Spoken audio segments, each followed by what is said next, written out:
Hello दोस्तों। तो चलिए हम हीटिंग इफेक्ट ऑफ करंट पढ़ रहे थे, आपको पता होगा शायद।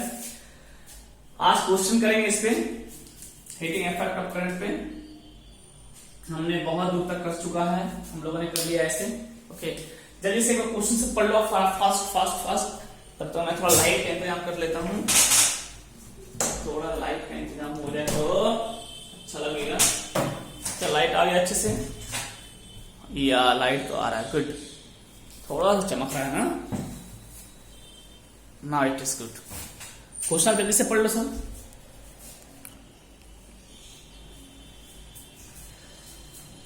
चलो, हीटिंग इफेक्ट ऑफ करंट का एक फॉर्मूला हम पढ़े थे, याद होगा आपको।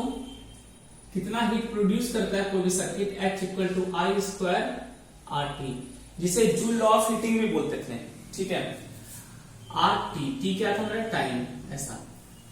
अच्छा थोड़ा इसको मैं मॉडिफाई कर रहा हूं, सुनो, क्योंकि हो सकता है आपको वोल्टेज के टर्म्स में आंसर आए। ठीक है, हालांकि इसको याद रख सकते हो, बुराई नहीं है, लेकिन थोड़ा सा और चेंज करते हैं। चलो, आई इक्वल टू क्या होता है, वी बाय आर। सोचो, I equal to V by R होता है, पुट कर दो तो एच इक्वल टू क्या होगा।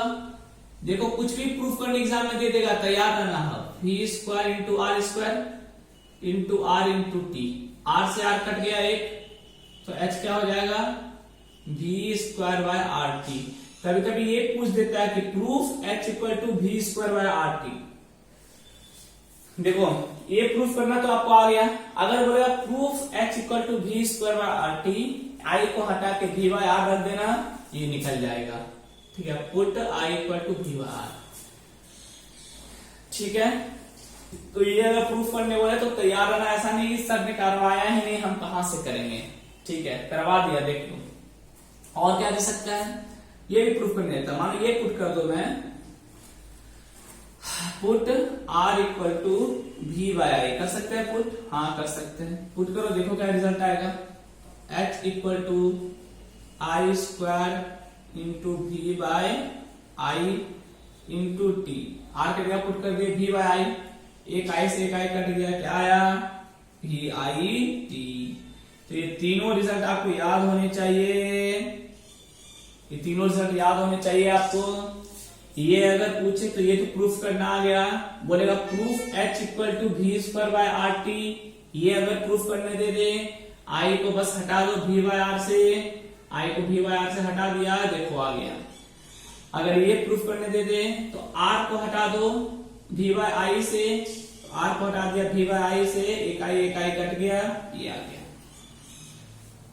ठीक है, सिर्फ प्रूफ पॉइंट ऑफ व्यू से नहीं बोल रहा है, न्यूमेरिकल पॉइंट ऑफ व्यू से भी बोल रहा हूं। क्यों, अगर न्यूमेरिकल में आई और आर है तो ये फॉर्मूला यूज करेंगे, आई स्क्वायर आर टी। अगर न्यूमेरिकल में वी और आर है तो ये फॉर्मूला यूज करेंगे, V square by R T. अगर न्यूमेरिकल में वी और आई है तो ये यूज करेंगे वी आई टी। क्या बोला, अगर न्यूमेरिकल में आई और आर अवेलेबल है तो यूज करना H equal to I square R T. अगर न्यूमेरिकल में V और R अवेलेबल है, वोल्टेज और रेजिस्टेंस करंट नहीं है, तो यूज करेंगे V square by R T. और अगर न्यूमेरिकल में V और I अवेलेबल है, रेजिस्टेंस नहीं है, यूज करेंगे वी आई टी। तो न्यूमेरिकल पॉइंट ऑफ व्यू से भी आपको ये याद रखना है, ध्यान रखना है। ठीक है, चलो ये फॉर्मूला मिटाऊं क्या मैं, याद रहेगा आपको, याद रहेगा। ठीक, अब याद मैं डायरेक्ट लिखूंगा, तो तीनों को नोट डाउन कर लेना बढ़िया से। आप शुरू करते हैं कहानी, आ जाओ। देखो कैलकुलेट हीट प्रोड्यूस्ड, बोल रहा है हीट कितना प्रोड्यूस हो, कैलकुलेट करो, हीट निकालना है। क्या क्या दिया है, डाटा नोट डाउन करते हैं, पहले डाटा नोट डाउन करो।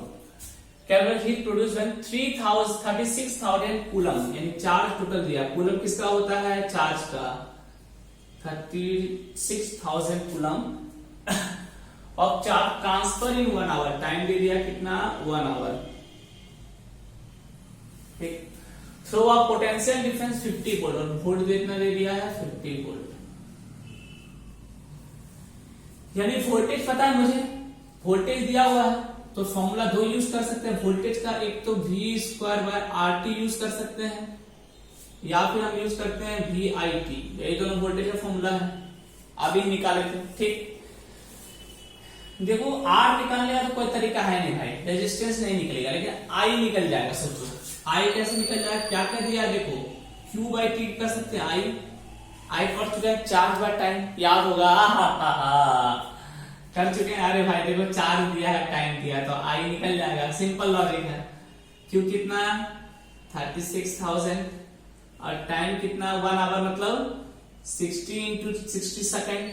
टाइम को सेकेंड में लेना, ध्यान रखना, आवर में नहीं लेते हैं। 1 आवर इक्वल टू होता है, पता है आपको, 60 इंटू 60 सेकेंड। 60 इंटू 60 को मल्टीप्लाई करते 2 बार। ठीक है, चलो सॉल्व करते हैं। 6 से कट गया ये पूरा 60 बार में, 0 6 36। ठीक है, ये 6 से कट गया 10 बार में, यानी करंट कितना आ गया मेरा 10 एम्पियर करंट आ गया क्या?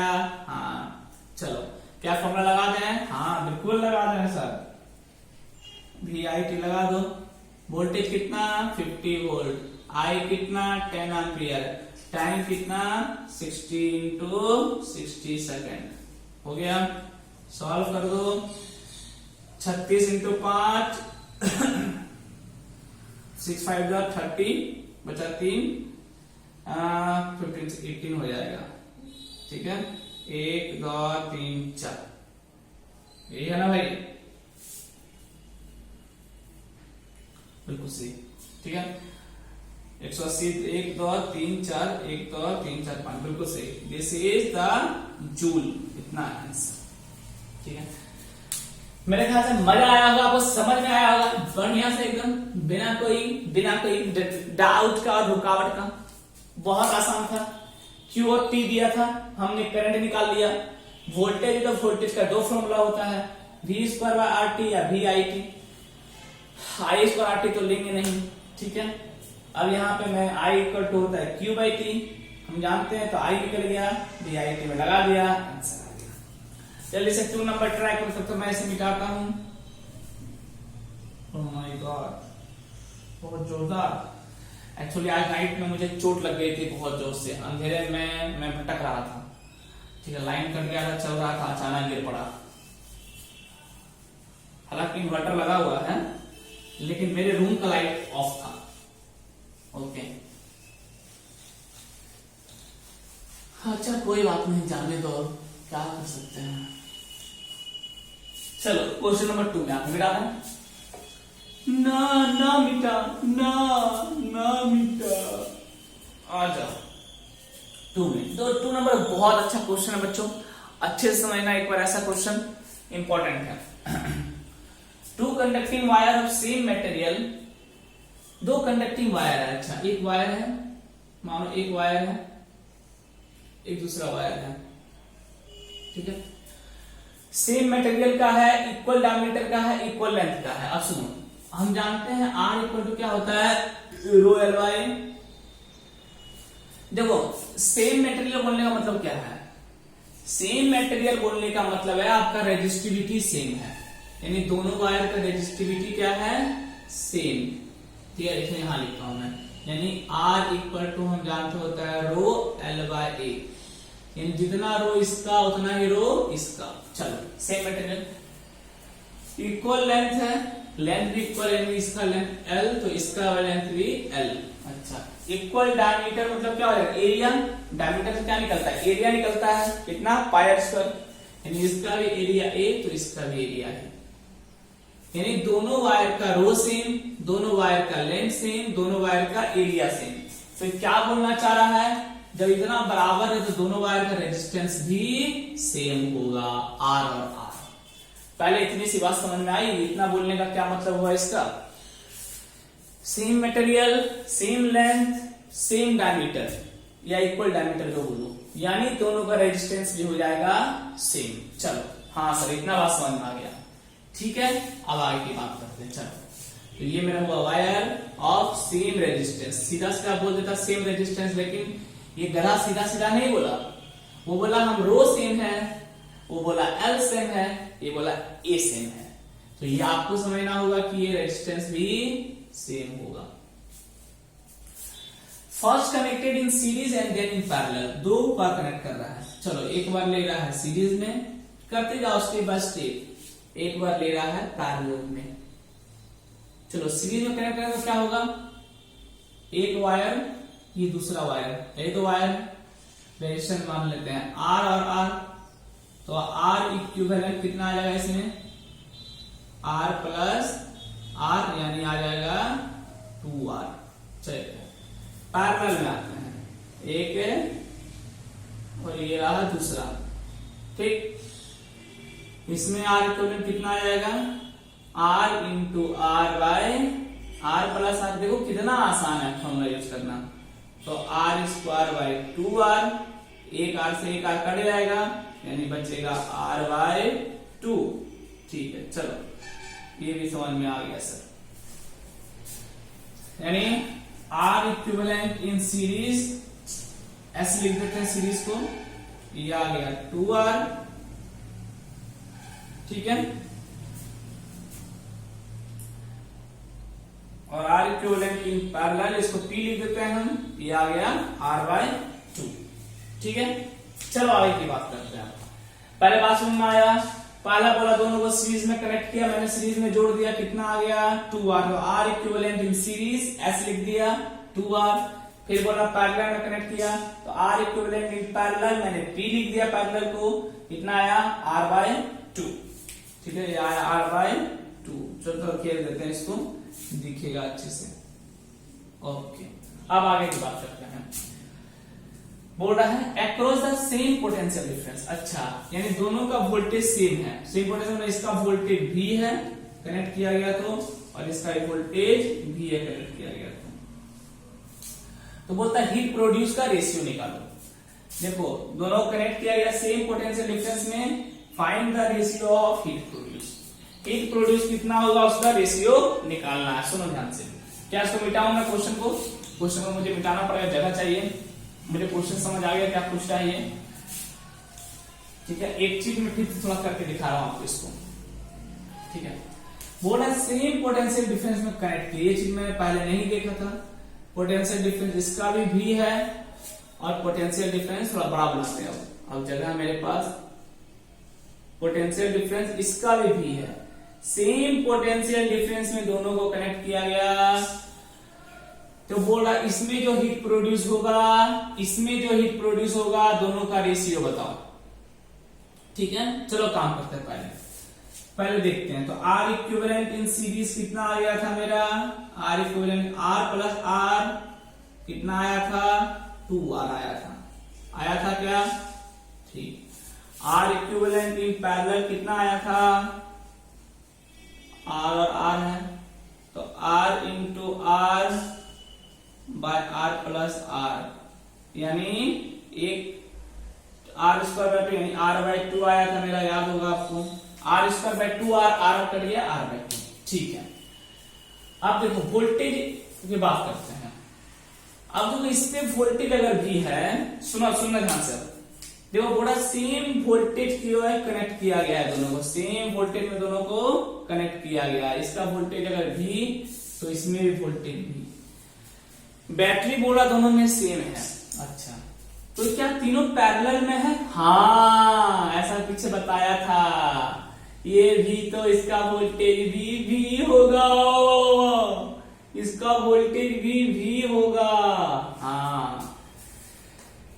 यहां देखो वोल्टेज V है, यहां पे तो वोल्टेज बढ़ जाता है, यहां बराबर नहीं होता सीरीज में, तो कितना बढ़ेगा, तो दोनों का रेजिस्टेंस सेम है तो आधा आधा बढ़ जाएगा, यानी यहाँ पे V/2 और यहाँ वोल्टेज V/2 बढ़ जाएगा।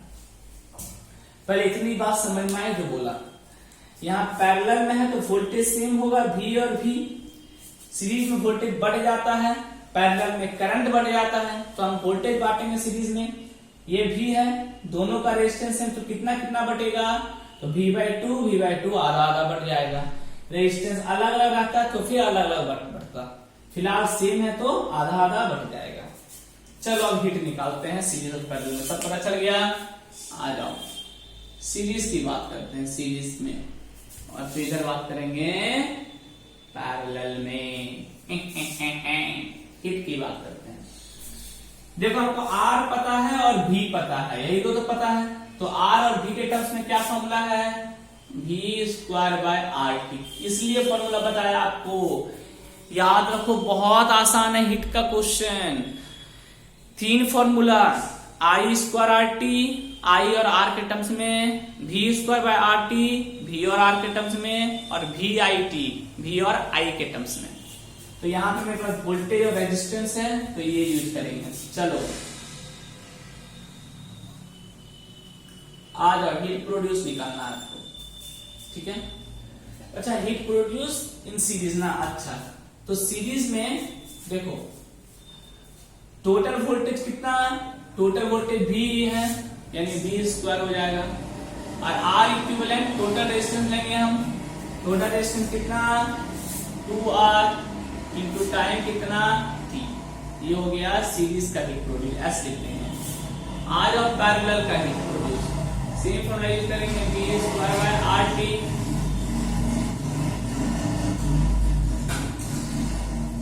Heat produce in parallel. क्या वोल्टेज वही है V? हाँ, R इक्विवेलेंट चेंज करेगा, R इक्विवेलेंट कितना आ गया इसमें R/2, तो R/2 टाइम तो सेम रहेगा T,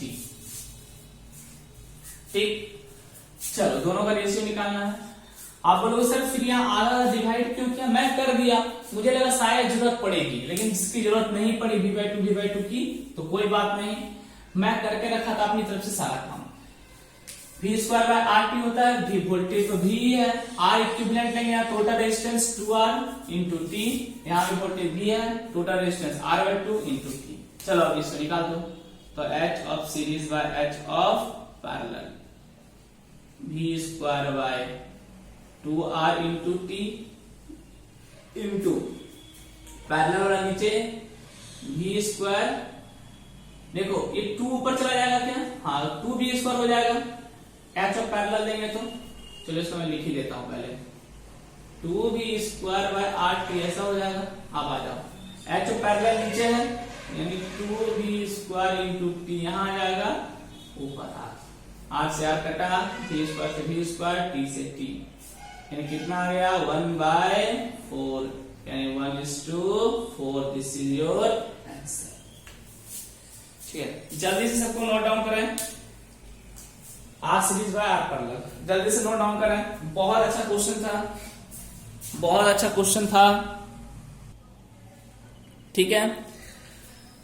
अब तो इसी में और क्या पूछ सकता है, सुनो यही क्वेश्चन मैं बता रहा हूं, ये तो समझ में आ गया अच्छे से एकदम, ठीक है। अब इसको मिटाते हैं, यही क्वेश्चन में और क्या पूछ सकता था आपसे, सुनो यही क्वेश्चन पूछ सकता था, एक और क्वेश्चन ऐसा ही पूछ सकता है, पूछता है बिल्कुल पूछता है, find the ratio of heat produced across each resistance in series and parallel, ठीक है।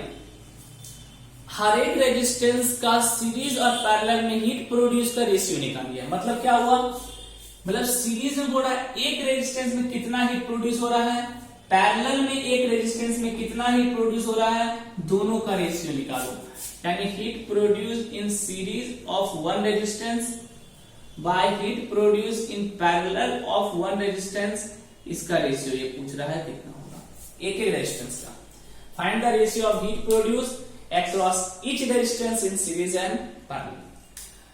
अब इस केस में जो डिवाइड किया ना ये काम आएगा। देखो चलो सीरीज में निकालते हैं, एक रेजिस्टेंस का हीट प्रोड्यूस कितना हुआ, कितना हो जाएगा, same V square bye RT formula use करेंगे हम, वोल्टेज और रेजिस्टेंस वाला। आ जाओ, वोल्टेज कितना एक रेजिस्टेंस की है, एक रेजिस्टेंस में वोल्टेज कितना V/2, तो V स्क्वायर बाय 2 का स्क्वायर यानी 4 हो जाएगा, रेजिस्टेंस तो R ही है, R इंटू P, ये निकल गया heat produce in series of one resistance, series का। पैरेलल में आ जाओ, H of parallel of one resistance, same V square bye RT, एक रेजिस्टेंस का वोल्टेज कितना V ही है, तो V स्क्वायर, रेजिस्टेंस कितना R है, R है इंटू T, ये हो गया दूसरे वाले का पैरेलल का। अब दोनों क्या निकालना है, रेशियो। चलो सॉल्व करते हैं, डायग्राम मिटा देते हैं, कोई काम नहीं है इसका। बात समझ में आया, सिंपल था। पैरेलल में वोल्टेज V था एक रेजिस्टेंस का, रेजिस्टेंस R था इंटू T। आ जाओ, तो कितना आ जाएगा, सीरीज में एक रेजिस्टेंस का बाय पैरेलल में एक रेजिस्टेंस का, V square T by 4R into V square into T into R। Same answer आएगा, देखो 1/4। यानी आप हर एक रेजिस्टेंस का रेशियो निकालो हीट लॉस का, या फिर आप पूरे सर्किट का निकालो रेशियो इम्पीडेंस। क्या ये हमेशा नहीं, हमेशा ऐसा जरूरी नहीं है, इसमें हुआ है, ठीक है, हमेशा ये रेशियो सेम है जरूरी नहीं है। मैं बस निकाल के दिखाया कि हर एक रेजिस्टेंस का भी पूछ सकता था ये, एक रेजिस्टेंस का सीरीज में, एक रेजिस्टेंस का पैरेलल में, बताइए दोनों में कितना हीट लॉस होगा उसका रेशियो। तो उस समय आपको डिवाइड करना पड़ेगा वोल्टेज, फिर काम बनेगा, ठीक है। चलो अगला क्वेश्चन में आते हैं, मिटा रहे हैं, ओके। तो हर एक चीज को हर एक तरीके से खुद को सोचना है, ध्यान रखना। क्वेश्चन देखो अगला क्या बोल रहा है, ये भी अच्छा छोटा क्वेश्चन है, फिर हम लोग अगले टॉपिक में जाएंगे। How many bulb of resistance 6 ओम। अच्छा, रेजिस्टेंस कितना दिया है इसका, एक बल्ब का 6 ओम, ईच बल्ब का रेजिस्टेंस है ये, ईच बल्ब। बोला हाउ मेनी बल्ब, कितना बल्ब, नंबर ऑफ बल्ब आपको निकालना है, यानी number of bulb you have to find, number of bulb, how many bulb means number of bulb you have to find. How many bulb of resistance 6 ohm should be joint in parallel. कितना resistance को, कितना number of resistance 6 ओम का parallel में join करेंगे, ताकि हर एक से 2 ampere का करंट जाए और हर एक का वोल्टेज 3 वोल्ट हो। यानी बोल क्या रहा है, ये बोल रहा है मेरे पास 6 ओम का बहुत सारा बल्ब है, 6 ओम 6 ओम 6 ओम 6 ओम बहुत सारा बल्ब है, 15 20 50 60 100 90 बहुत सारा बल्ब है, ठीक है। तो बोल रहा हम कितने बल्ब को पैरेलल में कनेक्ट करें, कितने बल्ब को पैरेलल में कनेक्ट करें, ताकि हर बल्ब से जो करंट जाए वो 2 एम्पियर का हो, ठीक है, और हर एक बल्ब का जो वोल्टेज वो 3 वोल्ट का हो, ठीक है। एक मिनट रुको, हर एक बल्ब का नहीं बोल रहा है, तो parallel to draw current 2 ampere and volt. अच्छा टोटल नहीं बोल रही है,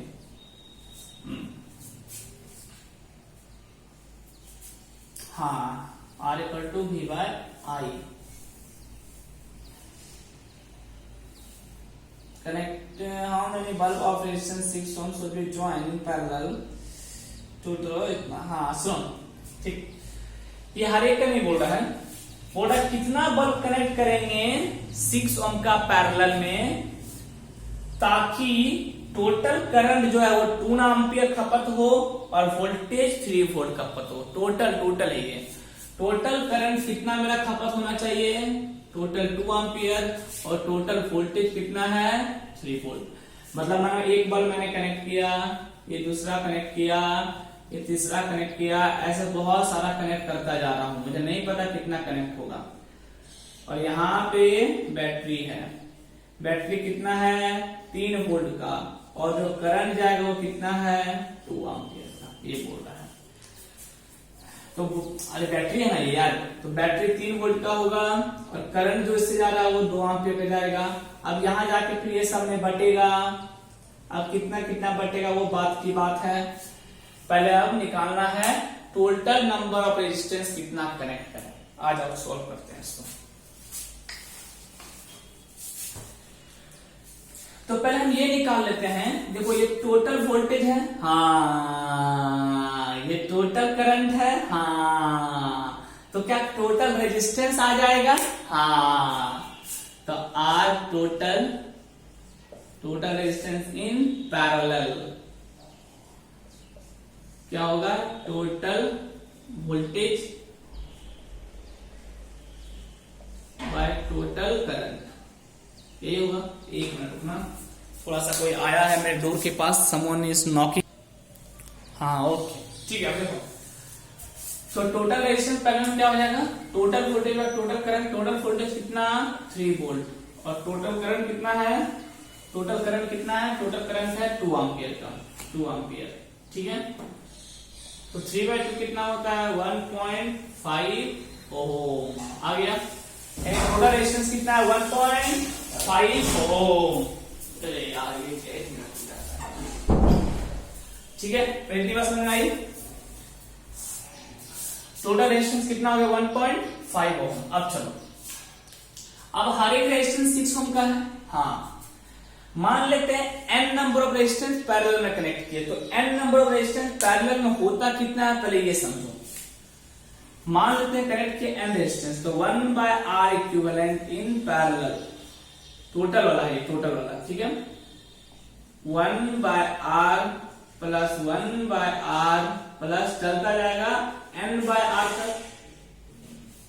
ठीक है, अब कितना कनेक्ट किए मुझे नहीं पता, हम मान लेते हैं n number of resistance parallel में कनेक्ट किए। कितना n नंबर ऑफ रेजिस्टेंस, तो कैसे जोड़ते हैं पैरेलल में 1/R plus 1/R plus 1/R, इसी तरह कहां तक n/R। ठीक है, ठीक है, चलो 1/R चलता जाएगा, ऐसा नहीं, ऐसा सॉरी 1/R चलता है n/R नहीं, ऐसा चलता जाएगा 1/R तक। तो टोटल रेजिस्टेंस कितना है n है, n है, तो टोटल रेजिस्टेंस क्या आ जाएगा n/R। ये हो गया पैरेलल में। अरे भाई मानो 4 रेजिस्टेंस कनेक्ट किए पैरेलल में, तो 1/R plus 1/R plus 1/R plus 1/R कितना आ गया, ये आ गया। तो 4 के तो 4/R, 1 2 3 4 4/R, 5 करेंगे तो 5/R, 6 करेंगे तो 6/R, n करेंगे तो n/R। आई बात समझ में आई?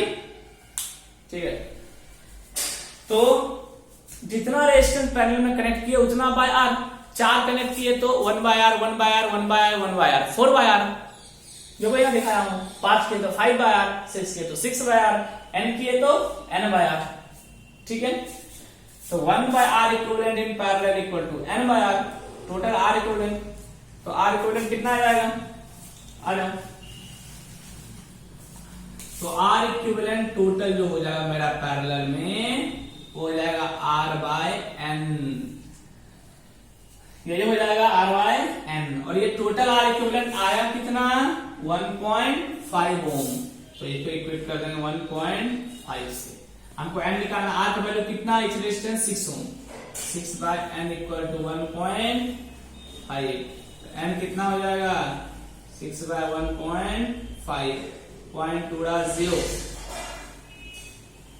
5 2 5 1 5 5 2 60 5 3 यानी 4 ओम।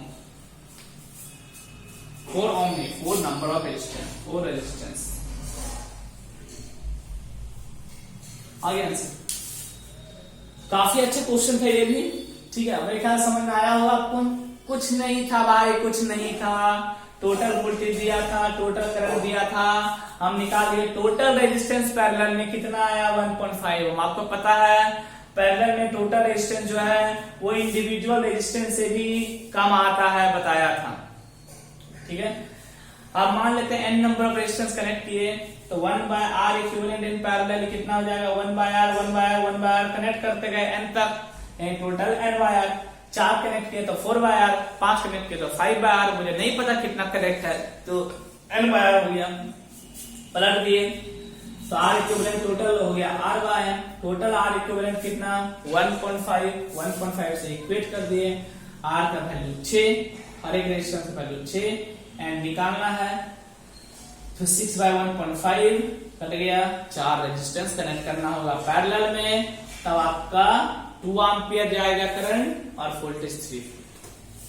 उतारो जल्दी से, फिर पावर शुरू करते हैं। चलो उतार दिए। अच्छा एक चीज और ध्यान रखना, एक और क्वेश्चन करवाइट का पूछ दिया जाता है मोस्टली, ध्यान रखना। करवाता हूं, करवाइट में लिखी लो यार तुम लोग। Find the ratio of n number of resistance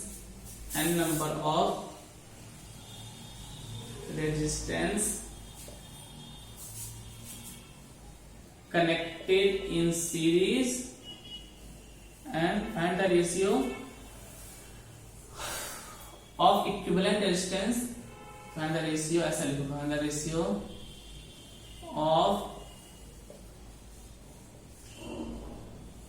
equivalent resistance ही क्या क्या हो गया। हो एक मिनट रुको अपने क्वेश्चन लिखने दो मुझे अच्छे से।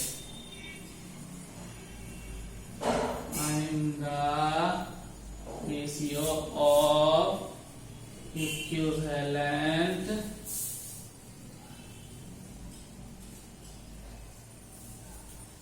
Resistance of n number of resistance of n number of resistance connected in series and parallel।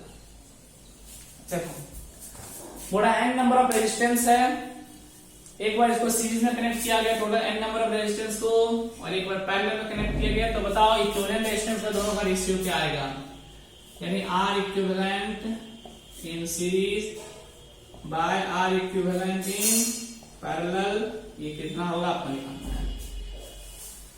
हाँ, सुनो कैसे करेंगे, सुनो। तो n नंबर ऑफ रेजिस्टेंस पहले सीरीज में क्या गया, सीरीज में जोड़ो, तो R series, R equivalent in series क्या करेंगे, R प्लस R चलता जाएगा आपको, ठीक है। टोटल कितना है, टोटल n। सोचो अगर 4 रेजिस्टेंस को सीरीज में करेंगे तो क्या लिखेंगे, R प्लस R यानी कितना आ रहा है 4R। अच्छा 5 करेंगे तो 5R, 6 करेंगे तो 6R, n करेंगे तो nR, यानी ये कितना आ जाएगा इक्विवेलेंट nR सीरीज में। समझ में आया बात, समझ में आई बात है बढ़िया से। सीरीज में कैसे निकाले, 4 सीरीज में कनेक्ट किए तो 1 2 3 4 4R, 10 किए तो 10R, 11 किए तो 11R, n किए तो nR, खत्म। चलो R इक्विवेलेंट सीरीज में आ गया n नंबर ऑफ रेजिस्टेंस का। अब चलो R equivalent in parallel, R equivalent in parallel,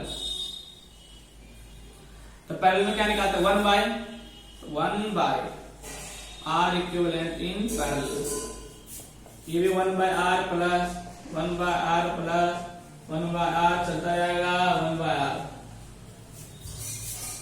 ये तो मैं अभी बताया था, ठीक है।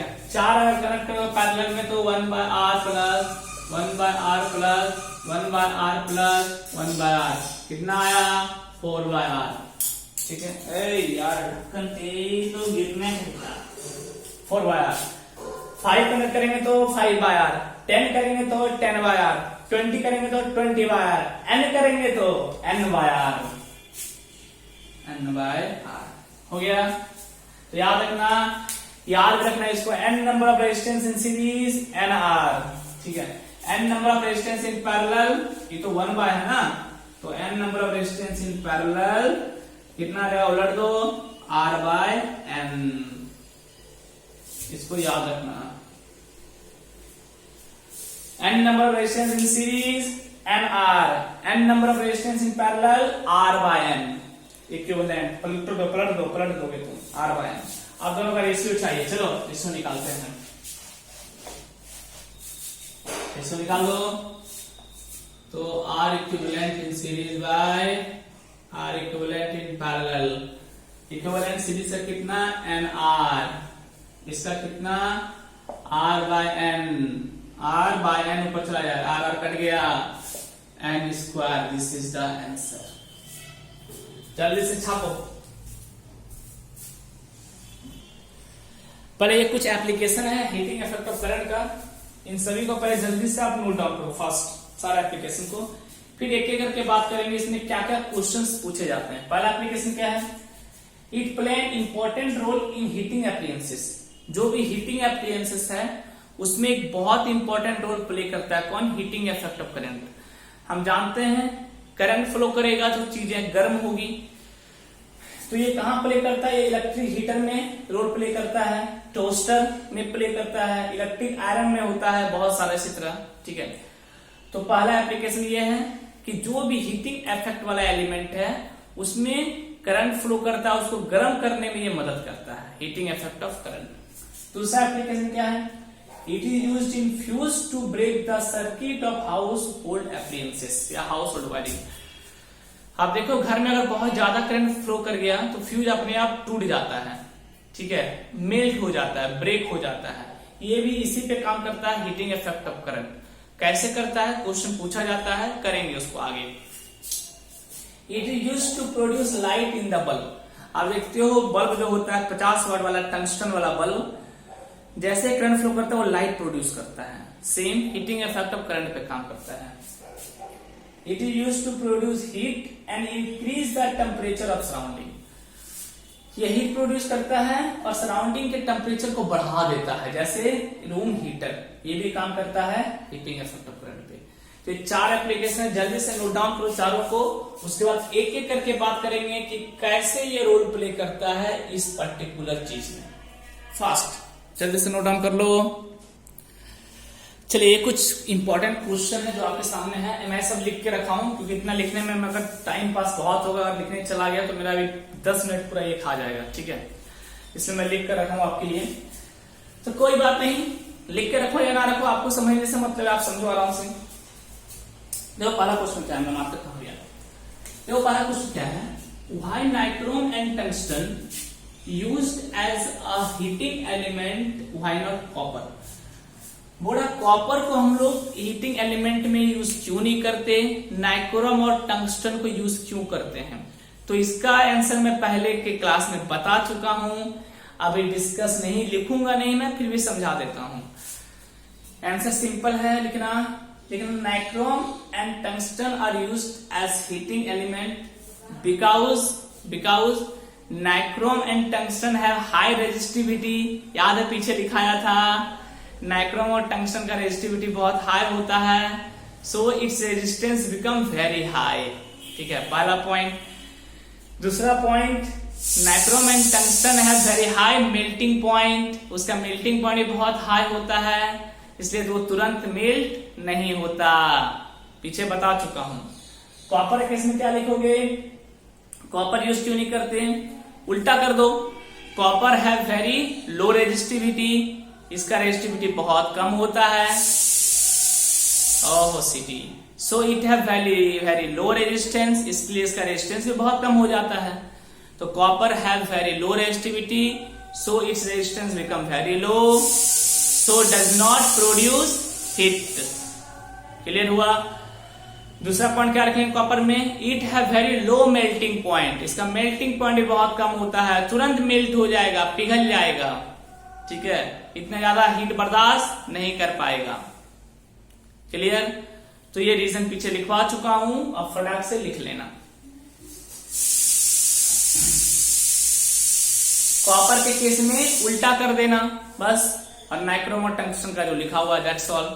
इसका रेजिस्टिविटी बहुत लो होता है, इसका मेल्टिंग पॉइंट भी बहुत लो होता है, इसलिए कॉपर को यूज नहीं करते। खत्म। चलो, पहला क्वेश्चन समझ में आ गया, पीछे हो चुका है। तू जा रे जा, आगे आ जाओ। देखो, ओहो, how bulb glow on the principle of heating effect of current. Bulb heating effect of current पे कैसे काम करता है, कैसे ग्लो करता है, ये क्वेश्चन पूछा जाए तो सुनो क्या लिखना है। चलिए देखिए, अब क्वेश्चन है how bulb glow on the principle of heating effect of current. ठीक है, ये क्वेश्चन था। तो इसका देखो आंसर सिंपल है, ठीक है, यहां लिख दिया मैंने, देख लो, समझा दे रहा हूं, देख जाओ। थोड़ा हीटिंग इफेक्ट ऑफ करंट पे बल्ब कैसे काम करता है। तो बल्ब में होता क्या है? टंगस्टन। ठीक है, तो when current passes through high resistance tungsten, simple है, जब हाई रेजिस्टेंस टंगस्टन से करंट पास होता है, टंगस्टन का रेजिस्टिविटी बहुत हाई होता है, इसलिए उसका रेजिस्टेंस भी बहुत हाई होता है। When current pass through high resistance tungsten, जब करंट पास होता है, of high melting point, melting point क्या होता है, बहुत high, then its filament become very hot, तो उसका फिलामेंट क्या होता है, बहुत गर्म हो जाता है। ठीक है, सिंपल है। When current pass through high resistance tungsten of very high melting point, then its filament become very hot, filament बहुत गर्म हो जाता है। Produce enormous amount of heat, क्या करता है, बहुत लार्ज अमाउंट में हीट प्रोड्यूस करता है। और क्या प्रोड्यूस करता है, लाइट, और लाइट भी प्रोड्यूस करता है। देखो बहुत गर्म हो जाता है, लेकिन कहानी यहां खत्म नहीं होती। अब देखो उसके अंदर जब फोड़ो बल्ब को, तो फट से आवाज करेगा, जब बल्ब का फोड़ो फुट आवाज करेगा। कारण क्या है, the filament is surrounding by mixture of argon and nitrogen. जो फिलामेंट के अंदर जो गैस होता है वो कौन सा होता है, याद रखना, एक मार्क्स में पूछ सकता है। Which gas are present inside the bulb filament? Argon and nitrogen का mixture, mixture of argon and nitrogen. तो बल्ब के अंदर जो बल्ब होता है, बल्ब के अंदर जो गैस होता है, it is a mixture of argon and nitrogen. ठीक है, क्यों ये मिक्सचर होता है आर्गन एंड नाइट्रोजन का, जनरल गैस क्यों नहीं भर देते। सुनो बच्चों, अगर जनरल गैस भरेंगे तो उसमें ऑक्सीजन होगा, हो सकता है ये क्वेश्चन पूछ दे, why not we filled the gas like oxygen, why the argon and nitrogen. तो पहला आंसर ये लिखना है यहां पे कि argon and nitrogen are unreactive gases, argon and nitrogen are unreactive gases. ठीक है, इसलिए ये क्या करता है, देखो यहां लिखा हुआ भी है, which is unreactive, thus it prevent tungsten to burn up quickly. अगर ऑक्सीजन होगा, आपको पता है ऑक्सीजन के प्रेजेंस में हर चीज जलता है, तो अगर आपने दूसरा गैस भर दिया और गलती से अगर उसमें ऑक्सीजन रह गया तो पूरे टंगस्टन वायर को वो जला देगा। ठीक है, इसलिए हम क्या यूज करते हैं, mixture of argon and nitrogen which is unreactive, जो अनरिएक्टिव है, thus it prevents tungsten, prevent means बचाना, इसलिए टंगस्टन को बचाता है टू बर्न अप क्विकली, तुरंत जलने से। ठीक है, ताकि तुरंत टंगस्टन पूरा बर्न ना हो जाए, पूरा जल ना जाए, डिस्ट्रॉय ना हो जाए, उसी से ये बचाता है आर्गन और नाइट्रोजन। तो अगर क्वेश्चन है why not oxygen used, simple answer लिखना, बिकॉज, क्या लिखोगे, because if oxygen will be used, then it react with the tungsten and it burn the tungsten quickly. But if we will use mixture of argon and nitrogen, then it is unreactive gas and it does not and it prevents tungsten to burn up quickly. ये बचाता है। ठीक है, तो यही answer है, ध्यान रखना इसको, सिंपल है, ये समझ में आ गया होगा आपको। तीन बातों का ध्यान रखना है, पहले तो हाई रेजिस्टेंस, दूसरा हाई मेल्टिंग पॉइंट, तीसरा मिक्सचर और ऑफ आर्गन एंड नाइट्रोजन का कॉम्पोजिशन उसके अंदर होता है जो टंगस्टन को जलने से बचाता है। बस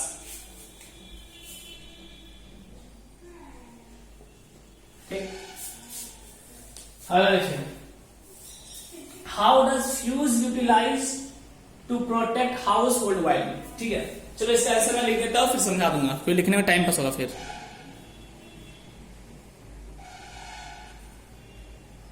तो देखो, अगर क्वेश्चन है कि फ्यूज जो है वो कैसे रोल प्ले करता है घर को प्रोटेक्ट करने के लिए, या कैसे वो काम करता है हीटिंग इफेक्ट ऑफ करंट पे, फ्यूज जो है, तो कुछ भी क्वेश्चन है यही आंसर लिखना है। क्वेश्चन लिखा हुआ था, मैंने मिटा दिया, जगह में रखा। देखो सिंपल है, फ्यूज का जो वायर होता है, आप देखिए वो ये फ्यूज होता है इस टाइप का, एक यहाँ को होता है नट, एक यहाँ होता है नट, और इसके बीच में एक वायर कनेक्ट होता है ऐसा। तो जो वायर है उसका बहुत हाई रेजिस्टेंस होता है। अब हाई रेजिस्टेंस कैसे होता है, इसका जवाब आपको इसमें मिलेगा। ठीक है, थोड़ा वेट करो। इसका रेजिस्टेंस कहता होता है हाई। हाई रेजिस्टेंस क्यों होता है, इसका जवाब इसमें मिलेगा।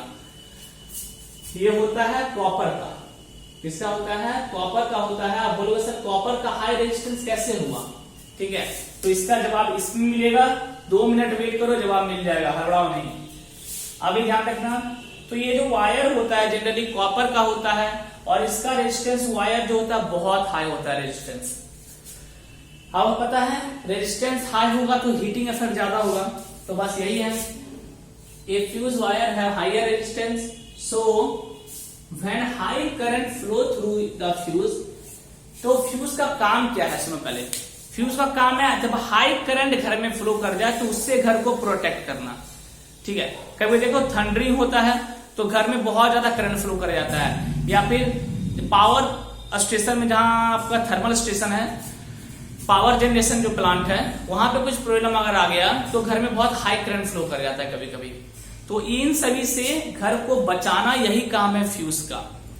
फ्यूज का क्या काम है? फ्यूज का काम है घर को हाई करंट से प्रोटेक्ट करना। अगर हाई करंट फ्लो कर रहा है तो घर को उससे प्रोटेक्ट करना यही फ्यूज का काम है, ठीक है। ये सुनो, a fuse wire has higher resistance, बहुत हाई रेजिस्टेंस होता है फ्यूज वायर का। When high current start to flow through fuse wire, तो फ्यूज वायर से जब भी किसी कारणवश गलती से अगर हाई करंट फ्लो कर गया, then it gets heated too much, तो फ्यूज वायर क्या होगा? बहुत ज्यादा गर्म हो जाएगा। भाई साहब बहुत ज्यादा गर्म क्यों हो जाएगा? क्योंकि फ्यूज वायर का रेजिस्टेंस बहुत ज्यादा है।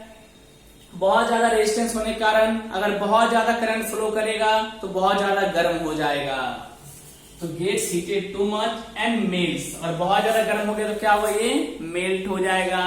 आप जानते हो इसका बहुत लो मेल्टिंग पॉइंट होता है कॉपर का, तो जहां ही थोड़ा सा भी ये गर्म हुआ तुरंत मेल्ट कर जाएगा, तो क्या होगा? एंड मेल्ट्स, और जैसे ही मेल्ट हो गया, जैसे ये मेल्ट हो गया तो सर्किट क्या हो गया? टूट गया। अब करंट अंदर नहीं जा सकता। And melts quickly, that's why the circuit breaks and prevent damaging of household circuit और electrical appliances from high current. That's all, ठीक है। यानी क्या था? अगर बहुत हाई करंट फ्लो किया तो फ्यूज वायर का रेजिस्टेंस बहुत हाई होता है, तो इसमें हीटिंग इफेक्ट बहुत ज्यादा होता है, तो बहुत गर्म हो जाता है। बहुत गर्म होने से वो मेल्ट हो जाता है, ठीक है, और मेल्ट होने से सर्किट को ब्रेक कर देता है। बस सिंपल सा आंसर है, ठीक है। चलो लास्ट वाला डिस्कस कर लेते हैं, फिर आज की क्लास बंद करेंगे। अब देखो बहुत हाई रेजिस्टेंस क्यों होता है, इसका जवाब इसमें है। फ्यूज वायर जनरली थीन, देखिए फ्यूज वायर बहुत पतला होता है। क्यों? आप पढ़े अगर कोई चीज मोटा है और कोई चीज पतला है, किसका रेजिस्टेंस ज्यादा होगा? और मानो एक इससे भी पतला है, ऐसा मानो 3 वायर मैंने बनाया, R equal to rho L by A, जिसका एरिया ज्यादा उसका रेजिस्टेंस कम, यानी एरिया अगर इंक्रीज करेगा तो रेजिस्टेंस डिक्रीज करेगा। अब इसका एरिया ज्यादा है तो इसका होगा लो रेजिस्टेंस। ये देखो एरिया ज्यादा है, इससे इसका एरिया कम है, इसका जो एरिया बहुत कम है तो इसका थोड़ा होगा high resistance. High resistance, area कम रेजिस्टेंस ज्यादा, एरिया ज्यादा रेजिस्टेंस कम। इसका जो बहुत कम एरिया हो गया तो वेरी वेरी हाई रेजिस्टेंस।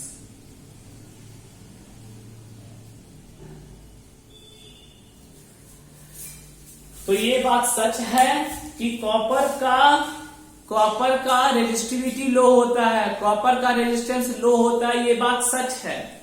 लेकिन अगर आपने उसका एरिया बहुत कम कर दिया, अगर आपने उसका एरिया बहुत कम कर दिया तो उसका रेजिस्टेंस बहुत हाई हो जाएगा। इस प्रिंसिपल पे काम करता है फ्यूज वायर, ठीक है। कॉपर का रेजिस्टेंस कम होता है ये मुझे पता है, क्योंकि उसमें आसानी से करंट फ्लो करता है। लेकिन अगर आपने एरिया कम कर दिया तो रेजिस्टेंस बहुत ज्यादा हो जाएगा। यही फ्यूज वायर में होता है। फ्यूज वायर जो हम यूज करते हैं वो बहुत ही थिन होता है, बहुत ही पतला होता है। इतना मोटा वाला वायर ना कनेक्ट कर देते हैं, ऐसा नहीं करते। बहुत पतला वायर होता है फ्यूज वायर में। क्या कारण है, क्या रीजन है इसलिए बहुत थिन होता है? आंसर क्या लिखेंगे? बिकॉज, लिख लो because if the area decreases, लिख लो because if the area decreases then resistance increases, then resistance increases. So a thin wire always have very high resistance. So a thin wire always have very high resistance. समझ में आ गया? इसलिए wire कैसा रहता है? Thin रहता है, ताकि रेजिस्टेंस कैसा हो? ज्यादा हो। ज्यादा रेजिस्टेंस होने से क्या होगा? जैसे ही ज्यादा करंट फ्लो करेगा वो मेल्ट हो जाएगा, टूट जाएगा गर्म होके। हाँ चलो, यहां तक क्लियर हो गया होगा सारा एप्लियंसेस, समझ में आ गया होगा, मतलब एप्लीकेशन नॉट एप्लियंसेस। ठीक है, एक लास्ट क्लास बचा आपका जिसमें पावर और commercial unit of power discuss करेंगे, उसका ये चैप्टर खत्म। ठीक है, तो चैप्टर भी एंड पे आ चुका है। बहुत लंबा चल रहा है मुझे पता है, लेकिन समझाना पड़ता है एक चीज। मैं क्या करूं, मैं क्या करूं। तो चलो मिलते हैं आपसे अगले क्लास में। All the best end of course thank you.